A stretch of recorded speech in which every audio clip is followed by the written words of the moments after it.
some lecture, I never thought it to be a didactic process. And thank you all for being a part of this CME. So the topic on which I'll be telling today will be vitamin C,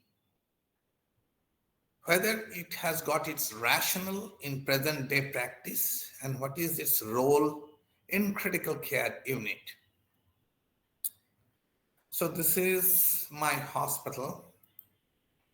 So let's go directly to the business. What is vitamin C and what is its key role? So key role is a free radical scavenger. That's why the research has been done with vitamin C so much. It is a scavenger of extracellular, intercellular, mitochondrial reactive oxygen species. It has got an anti-inflammatory property, especially against the pyrogens and all those things. Pyrogens and all these things. Third, I think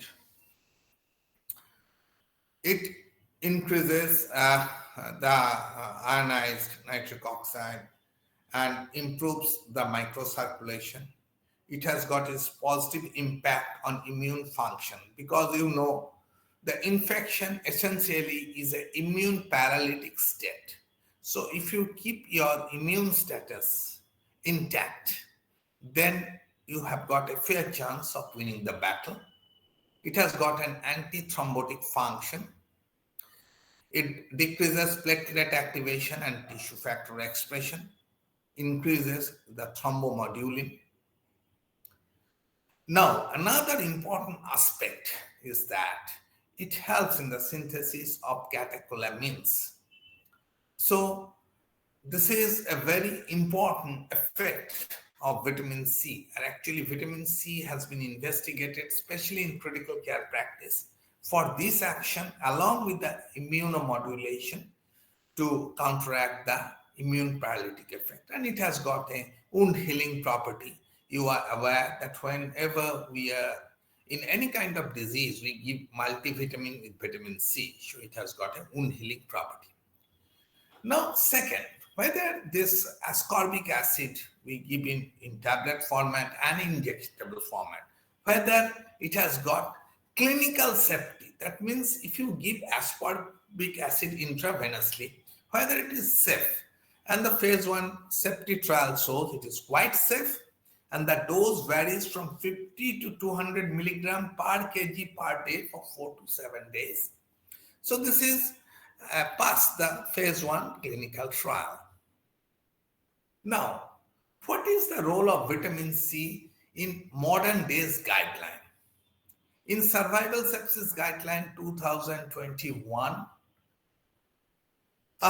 it has been in 2017, it came up in a big way, and it's a known anti-inflammatory property, and the study shows it has got an adjuvant role in treating sepsis in Survival Sepsis Guideline. But thereafter, a lot of papers and everything, it gradually went out of favor a little bit. But again, its use still it is in an orphan drug category. But they have found that vitamin C reduce the 28-day mortality in patients with sepsis, and it has really reduced the requirement of vasopression. Though the 90 days and 180 days mortality, it has got no advantage benefit. So I'll be coming up with cases.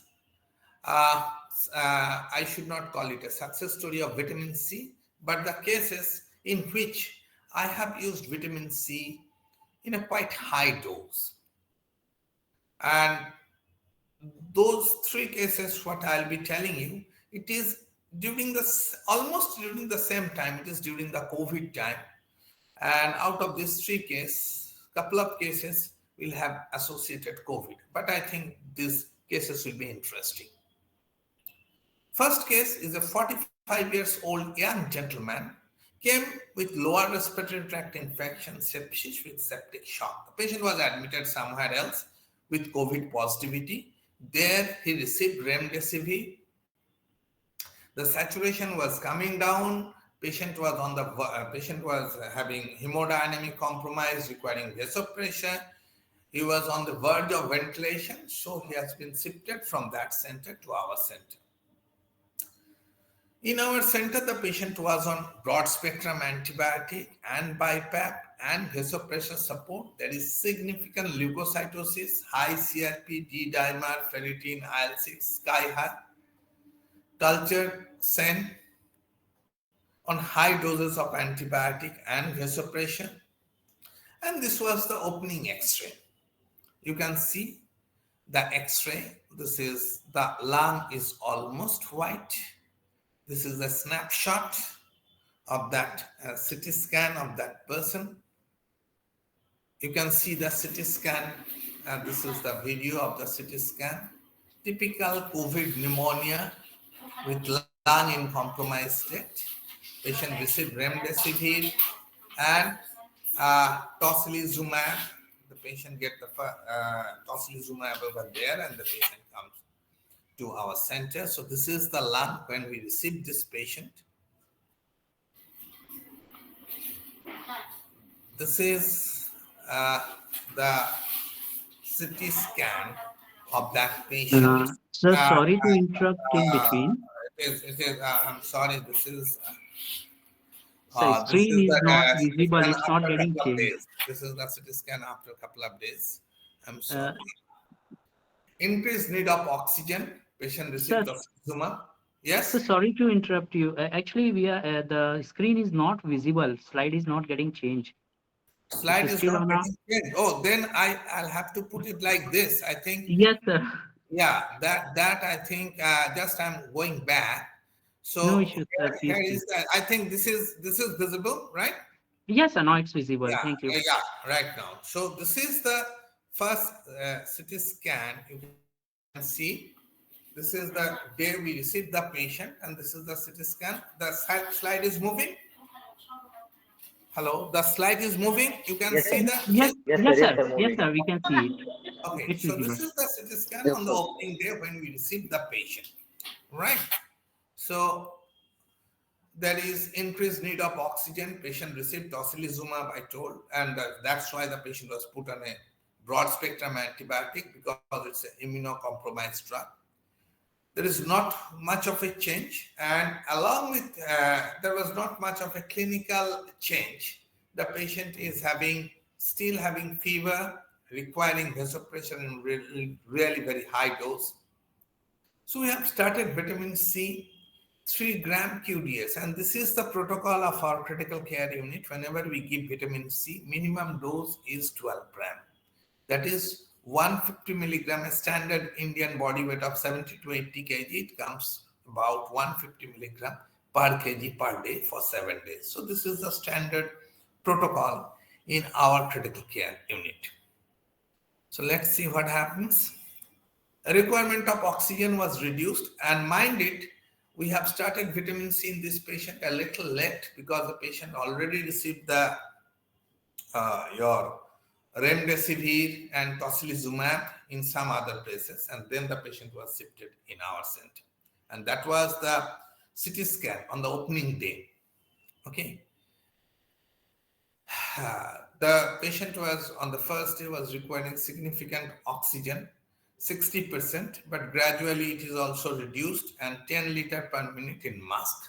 Fever improved, patient gradually improved, and this is the CT scan. That first CT scan was on 24th of your September, and this is the CT scan of the 1st November.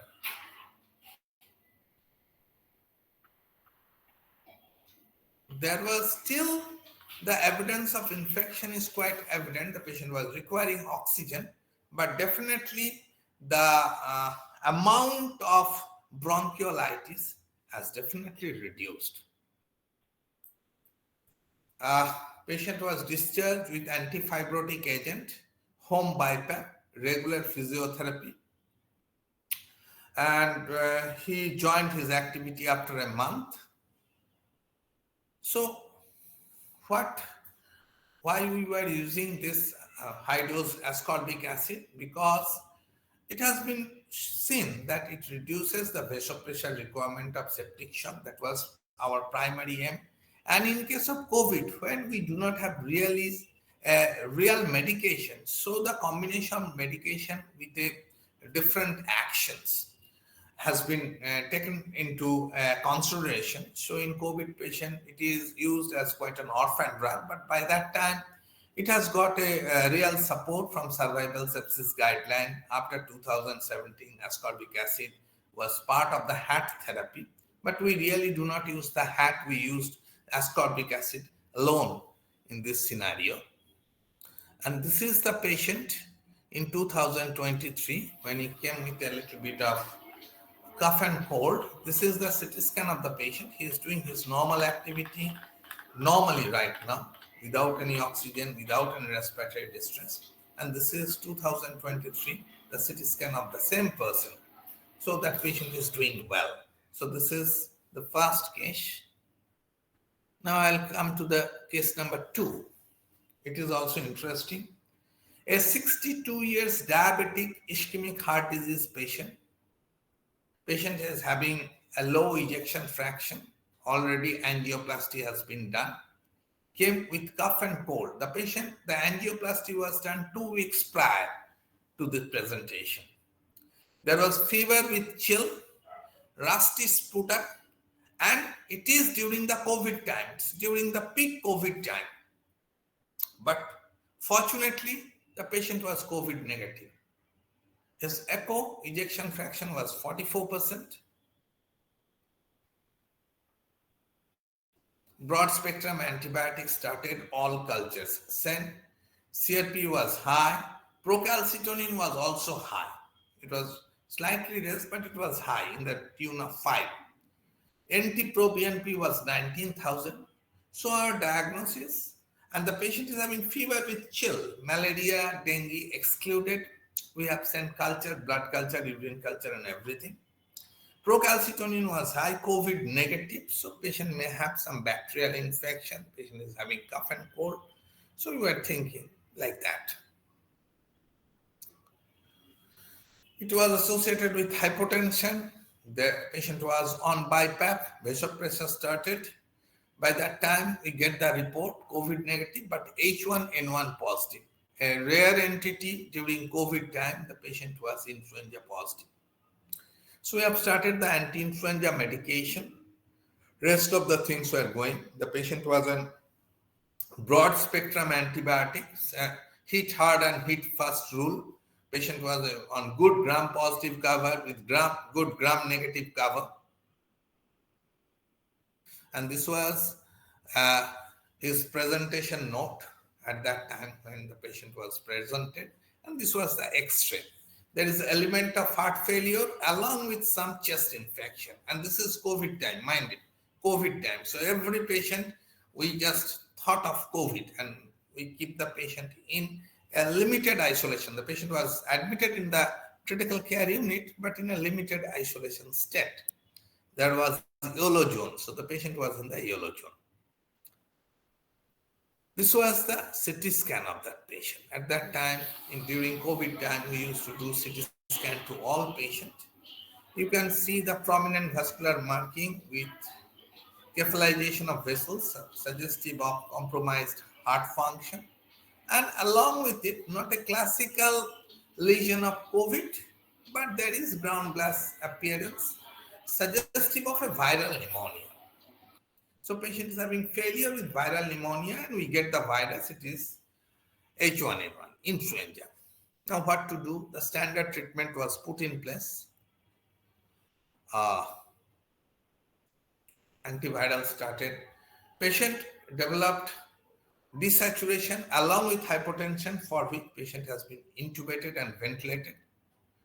By that time, we get the urine culture report, and urine culture shows growth of pseudomonas. CRP, D-dimer, ferritin, all were raised, that can be raised in influenza infection also. IL-6 was mildly raised. Patient was put on sensitive antibiotic for 14 days. Uh, the Along with it, we started vitamin C in a very high dose, that is 200 milligram per kg body weight. It comes to around 15 gram a day. Within 2 days, the vasopressor dose was coming down. The patient was already on broad spectrum antibiotic, and the antibiotic we were using, the Penims, the patient was sensitive to Penims. So, in spite of the Penims, the patient was developing hypotension. It may be absolutely a coincidence, but again, after starting vitamin C, within 48 hours, the patient's vasopressor requirement was coming down. Patient was extubated on fifth day, and we continued. The patient was also sensitive to amikacin, so Penims were stopped. The vitamin C was continued for 14 days along with amikacin. As the patient, we sent the patient home with the patient was on amikacin at home. The heart failure was treated effectively with the medication. The patient was asked to do incentive spirometry with controlling of sugar.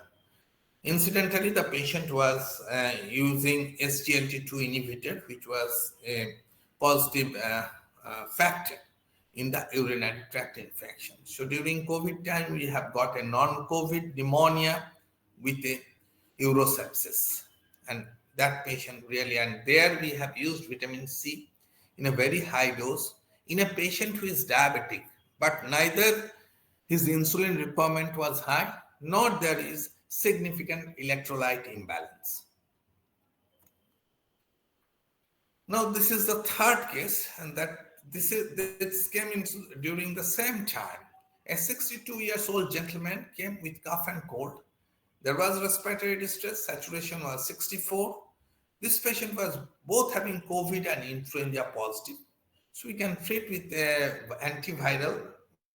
Remdesivir was given along with anti-flu. Though then we stopped anti-flu because remdesivir has got a, good effect on influenza virus. So remdesivir alone was used in this patient. All standard guideline-based treatment was on. This patient was not given any tocilizumab.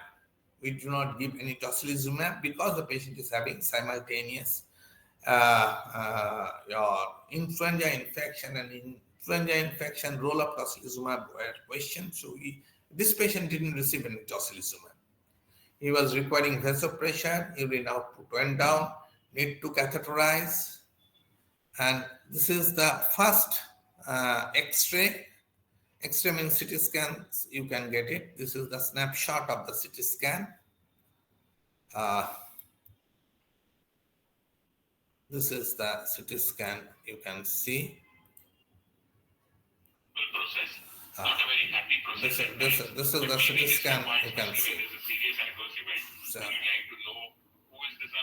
So this is how his lungs look like. Influenza and COVID both.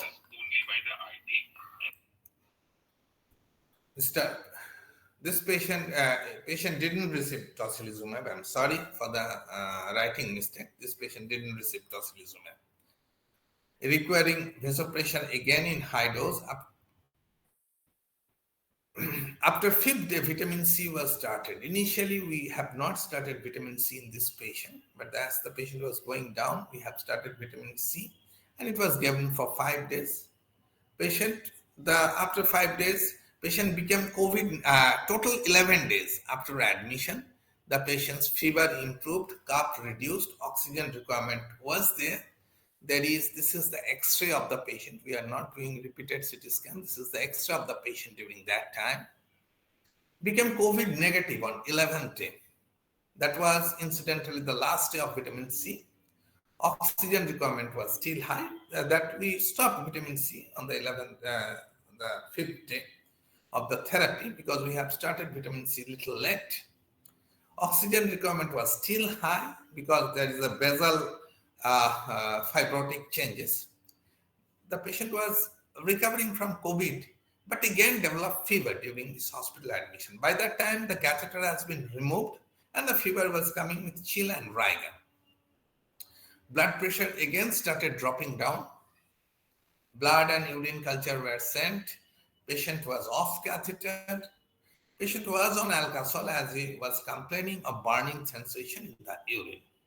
Penem was again started because as per our antibiogram of our hospital, the penem sensitivity was quite high. It was in the tune of 78 to 85%. So empirical treatment, and we were suspecting a hospital-acquired infection in this situation because the patient was fever-free, but all his lines and your catheter was taken off, but the patient developed fever, and with that time zone, the patient in hospital developed fever, so it was a hospital-acquired infection. And according to the hospital-acquired infection, we cover up with gram-positive and gram-negative, and it was penem, which we have given. But this time the culture shows protease, sensitive to aminoglycosides and quinolones. Alkazole was stopped then and there. We have started, we go for the targeted antibiotic therapy with aminoglycosides and quinolone. First 2 days, there was suboptimum response. Levofloxacin was added at the same time. This aminoglycoside and levofloxacin was added at the same time because levofloxacin has got good effect on lung. As the lung was not recovered, so we have started aminoglycoside. But first 2 days, there was not much of a response. The fever was coming with chill. We have isolated the bug, but we are not getting the adequate response. So repeat extra chest was done, HSCT was done, and it does not show any significant change. That means the extra chest HSCT shows quite improved lung than before. The blood culture was not growing any bugs, but urine culture, I have told you, shows protease. So again, going back from the literature, we again started vitamin C in a very high dose, and it is around 200 milligram per kg body weight. That is 15 grams a day. Gradually, on third day onwards, after 36 hours after starting the vitamin C, it may be mere, but by that time, amikacin and levofloxacin was more than 80 hours. So the patient's fever started coming down. Amikacin was given for 14 days. The same amount of days we have continued the vitamin C also. Levofloxacin was stopped after 7 days as the patient was complaining of giddiness. There was no significant dyslipidemia, and this patient was non-diabetic, and hyperglycemia was not noted during that time. Patient gradually recovered and went home. So the repeat urine culture shows no evidence of no infection. And again, this is after 3-4 months of your discharge. This is the CT scan of that person. So this is the CT scan of that person. So you remember the first CT scan, and it was the CT scan after 3 months of recovery, you can call it. So the patient was a merchant navy guy. So he went back to the ship, and he is enjoying his life well. So what lesson we have learned? That vitamin C is a good adjuvant therapy in case of any sepsis situation where the patient is requiring vasopressor in high dose, and especially in case of infection, especially in urinary tract infection, you can use this molecule as an adjunct. Whether your literature supports it, see in 2023 what is the meta-analysis and what is the latest status of vitamin C. In conclusion, what they are telling that The intravenous vitamin C improves short-term mortality and overall mortality of sepsis. Moreover, the SOPA score of the patient of the sepsis improved and requirement of vasopressin is reduced within 72 hours. So it do happens, at least in some study, it has been shown that it really works well in this kind of situation. But why the survival sepsis guideline put a question mark on the use of vitamin C? Because if you do it generalization, because sepsis, we take a retrospective data because you cannot really differentiate in a sepsis because it is an immune paralytic situation and it varies from person to person. So you can have your own assessment. So further trials are needed to put the drugs in its correct position. Neither you can throw away this drug. It is not a Zygris, that is the protein C kinase inhibitor, because it was exorbitantly costly. It is not costly drug. So until the drug is safe, so you can use this drug in this kind of situation. And see, assessment of antibacterials and antibiofilm effect of vitamin C against Pseudomonas aeruginosa with clinical isolate. It has been found vitamin C shows excellent in vitro result as an antibacterial and antibiofilm agent. So the second patient who was suffering from pseudomonal infection, this literature support was with us. That's why I use. And again, if you see, there was vitamin C in presence of sub-inhibitory concentration of aminoglycoside and fluoroquinolones alters protease mirabilis biofilm production. And if you see this patient, there was suboptimum response in first 3 days. So after adding vitamin C in a very high dose, this patient was not having catheter, so the biofilm does not exist in that way. But really, it responds little late. Maybe you can argue, and I fully appreciate your argument that the antibiotic was working, it is working late. But again, after introduction of ascorbic acid in high dose, if the response occurred within 36 hours, so ascorbic acid will also want its share of glory.